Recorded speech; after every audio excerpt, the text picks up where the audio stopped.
জুলাইয়ে মানবতাবিরোধী অপরাধের মামলায় ক্ষমতাচ্যুত সাবেক প্রধানমন্ত্রী শেখ হাসিনা সহ ৩ আসামির ভাগ্যে কি আছে তা জানা যাবে আগামী ১৭ নভেম্বর।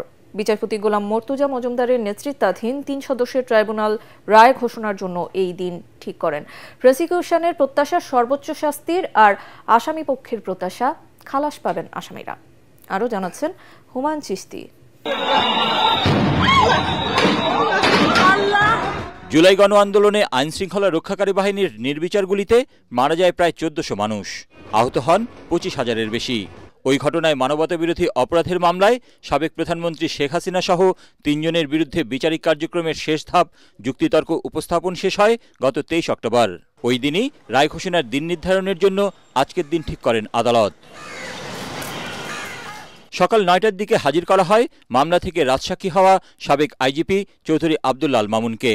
বেলা ১২টার দিকে জনাকীর্ণ আদালতে রায় ঘোষণার দিন ঠিক করে আদেশ দেন ট্রাইব্যুনাল ১-এর চেয়ারম্যান গোলাম মর্তুজা মজুমদার। চিফ প্রসিকিউটর বলেন, জাতির আশা-আকাঙ্ক্ষার প্রতি সুবিচার করবে আদালত, এমনটাই প্রত্যাশা তাদের। শেখ হাসিনা ও আসাদুজ্জামান খান কামালের সর্বোচ্চ শাস্তি চান তারা।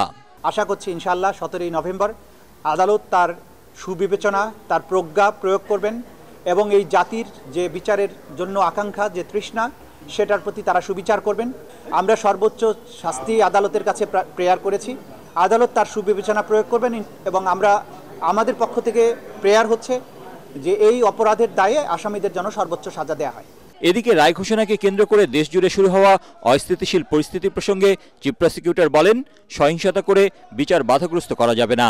যদি কেউ বিচার প্রক্রিয়াকে বানচালের জন্য কোনো হুমকি দেন, কোনো কার্যক্রম করেন, ডেফিনেটলি সেটা আদালতের প্রতি, আদালতের প্রসেস, আদালতের প্রক্রিয়াকে বাধাগ্রস্ত করার শামিল হবে।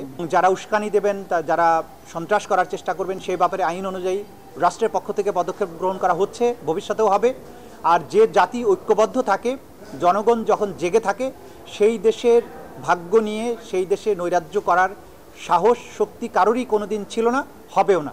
তবে আসামিরা খালাস পাবেন বলে প্রত্যাশা শেখ হাসিনার আইনজীবী। আমার দেখা মতে কোনো অস্বস্থতা আমি দেখি নাই, কারণ আমাকে কেউ কোনো রকমের ইন্টারাপ্ট করে নাই। দালালিক সাক্ষ্য, সেসব জায়গায় আমি কন্ট্রোভার্সি ক্রিয়েট করার চেষ্টা করেছি এবং বিভিন্ন সময় দালালিক সাক্ষ্যের উপরেও কন্ট্রোভার্সি ক্রিয়েট হয়েছে বলে আমি বিশ্বাস করি। সব কিছু মিলিয়ে আমি বিশ্বাস করি আমার আসামিদ্বয় খালাস পাবে।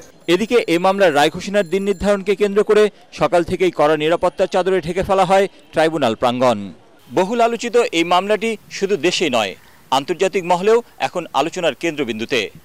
আদালতের পরবর্তী পদক্ষেপের দিকে এখন সবার দৃষ্টি। ভবিষ্যতে আর কেউ যেন মানবতাবিরোধী অপরাধ করার দুঃসাহস না দেখায়, আদালতের রায়ের মাধ্যমে তেমন দৃষ্টান্ত স্থাপিত হবে, এমনটাই প্রত্যাশা সবার। হুমায়ুন চিশতি, এটিএন বাংলা, ঢাকা।